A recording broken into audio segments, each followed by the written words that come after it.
लोग छात्र हैं। चलिए मैं आपका अपना टीचर गुलशेर गौर। आज मैं आप लोगों के लिए विषय हिंदी लेकर आया हूँ और हिंदी में जो हमारा टॉपिक है वो है सर्वनाम। सर्वनाम का आज पार्ट 2 है। पार्ट 1 हम आपको करा चुके हैं। पार्ट 1 में परिभाषा और आपके 2 सर्वनाम कराए थे। टोटल 6 सर्वनाम है और आज की क्लास में हम आपको सर्वनाम 4 कंप्लीट जो सर्वनाम रह रहे हैं हमारे वो कंप्लीट कराएंगे। तो आइए देखते हैं हमारा जो पहला वो है तीसरा सर्वनाम है वो है आपका निश्चयवाचक सर्वनाम। निश्चयवाचक सर्वनाम देख लीजिए, जिस सर्वनाम से वक्ता कहते हैं बोलने वाले को, जैसे मैं हूं, मैं इवाल वक्ता की भूमिका में हूं, ठीक है। वक्ता के पास या दूर कि किसी वस्तु का बोध होता है। मतलब जैसे मैं हूं, मेरे पास ये पेन है तो ये मेरे पास है ना। अगर मैं ये कह रहा कि वो चेयर है तो वो दूर है, ठीक है। क्या तो पास की या फिर दूर की किसी भी वस्तु का बोध होता है, उसे निश्चयवाचक सर्वनाम कहा जाता है। जैसे यह, वह।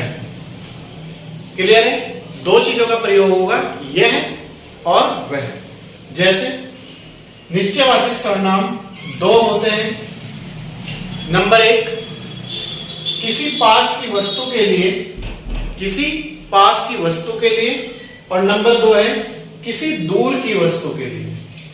तो याद रखना, निश्चयवाचक सर्वनाम को अपनी सुविधा की दृष्टि से हमने 2 भागों में तोड़ दिया, किसी पास की वस्तु के लिए और किसी दूर की वस्तु के लिए। जैसे पास में देखते हैं, यह तुम ले लो। मैं जैसे कह रहा हूं कि यह पेन तुम ले लो, तो ये पास है ना। दूर में देखते हैं, वह तुम ले लो। मैं कह रहा हूं कि वह जो कंप्यूटर है तुम ले लो, तो पास और दूर, ठीक है। जैसे वह उनकी मेज है, तो वह का मतलब दूर है ना, तो उससे पता चल रहा कि वो वह दूर है। वह मेरे कपड़े हैं, वह मतलब जो दूर है इसका मतलब दूर है, वह मेरे कपड़े हैं। अगर मैं कह रहा ये मेरी बुक है तो इसका मतलब ये पास में है चीजें। अगर मैं कह रहा वह पंखा, वह का मतलब दूर। अगर मैं कह रहा ये पेन, ये का मतलब नजदीक। तो याद रखना, निश्चयवाचक सर्वनाम में किसी दूर की वस्तु और पास की वस्तु दोनों का बोध होता है और जो निश्चय रहती है, जो क्लियर होती है, ठीक है। इसमें बिल्कुल क्लियरिटी का भाव होता है, बिल्कुल चीजें प्रत्यक्ष दिखाई देती है, ठीक है। इसके बाद चौथा है अनिश्चयवाचक सर्वनाम। अनिश्चय का मतलब है जो चीजें फिक्स नहीं होती, निश्चित नहीं होती, क्लियर नहीं होती। जैसे जब सर्वनाम में किसी निश्चित वस्तु का बोध नहीं होता, याद रखना, निश्चित, याद रखना, निश्चित वस्तु का बोध नहीं होता तो उसे कहा जाता है। जैसे कोई और कुछ। इसमें 2 वर्ड याद रखना, कोई और कुछ। जैसे कोई आ गया तो क्या करोगे, कोई का प्रयोग हो गया। दूसरा है दूध में कुछ है, मतलब ये नहीं हमें पता कुछ क्या है, कीड़ा है, मकोड़ा है या फिर कोई निर्जीव वस्तु है तो क्या है। और इसमें हमें नहीं पता कोई आ गया तो क्या करोगे।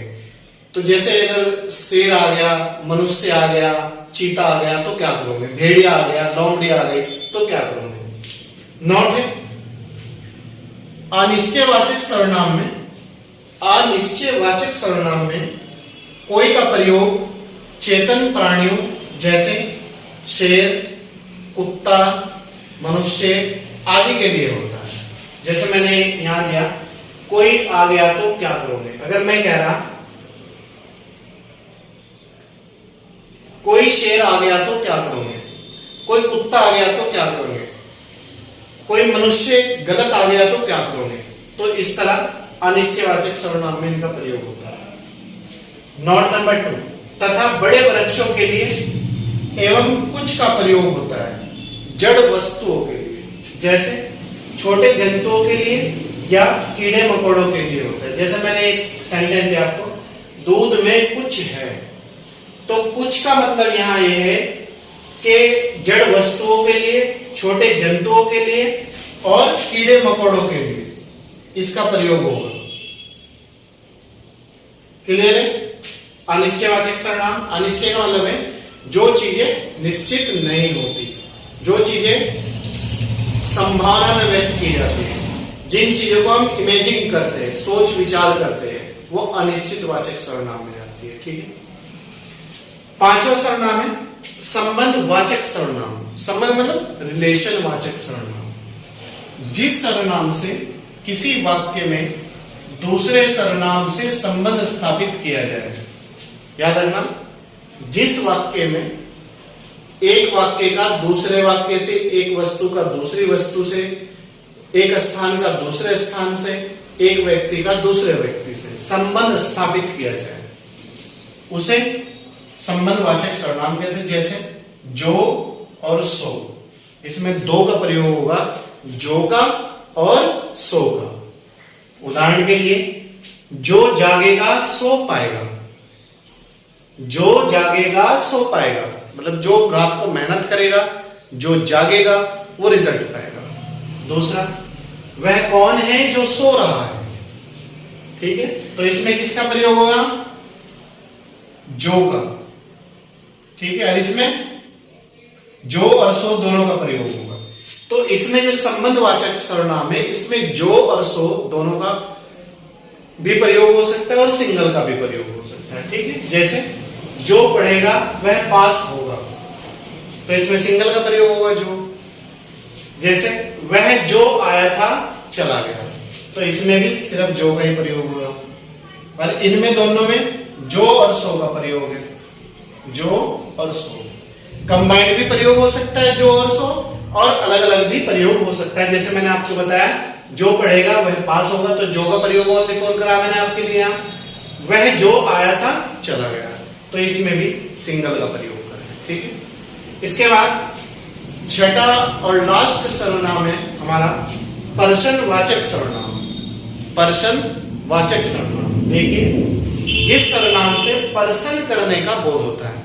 जैसे मैं आपसे कह रहा कि आप कहाँ गए थे, आप क्या लाए, आप क्यों नहीं आए थे क्लास में। ठीक है, आपने क्लास कल अटेंड क्यों नहीं की थी, आप क्लास की वीडियो क्यों नहीं देख रहे हो, तो पर्सन कर रहा हूं ना मैं आपसे। जिस सर्वनाम से पर्सन करने का बोध होता है उसे पर्सनवाचक सर्वनाम कहते हैं। जैसे कौन, क्या। ठीक है, कौन, क्या। उदाहरण देख लीजिए, एग्जांपल देख लीजिएगा। आप कौन हैं, तो मैं आपको कह रहा कि आप कौन हैं जो क्लास में बैठे हो, तो पर्सन हो रहा ना। दूसरा, वह कब आएगा। जैसे क्लास में कोई अजय नाम का बच्चा है, मैं कह रहा हूं कि अजय कब आएगा, तो पर्सन कर रहा हूं, मैं किसी से पूछ रहा हूं। दूध में क्या गिर पड़ा, जैसे कोई दूध रखा हुआ है, तो मैं उसमें कह रहा हूं कि इसमें क्या गिर पड़ा, तो मैं किसी से पूछ रहा हूं ना, पर्सन कर रहा हूं ना। चौथा है, वह कौन सी जगह है। जैसे मैं कहीं खड़ा हूं और मैं इशारा करके कह रहा हूं कि वो कौन सी जगह है, तो वो कौन सी जगह का मतलब मैं किसी से पर्सन पूछ रहा हूं, मैं किसी से उस स्थान के बारे में पूछ रहा हूं, मैं किसी से उस पैलेस के बारे में पूछ रहा हूं। ठीक है, या किसी वस्तु के बारे में पूछ रहा हूं, या किसी व्यक्ति के बारे में पूछ रहा हूं। तो इसमें संबंधवाचक में पर्सन करने का बोध होता है, जो और सो का प्रयोग होता है। एक बात सरसरी नजर से फिर बता दूं, निश्चयवाचक सर्वनाम में वक्ता के पास और दूर की दोनों वस्तुओं का बोध होता है, और निश्चयवाचक का दो ही रूपों में प्रयोग होता है, पास की वस्तु के लिए और दूर की वस्तु के लिए। अनिश्चय में कोई भी चीजें फिक्स नहीं होती, कोई और कुछ का प्रयोग होता है, कोई में भी निश्चित नहीं होता, कुछ में भी निश्चित नहीं होती।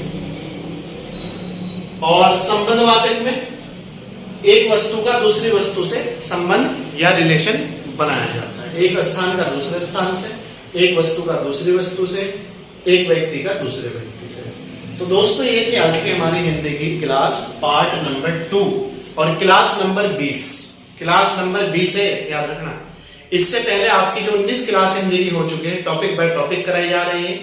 आप कंटिन्यूटी के साथ अच्छी तरीके से उन्हें तैयार करें। कोई भी समस्या है तो आप हमें कंफर्म करें।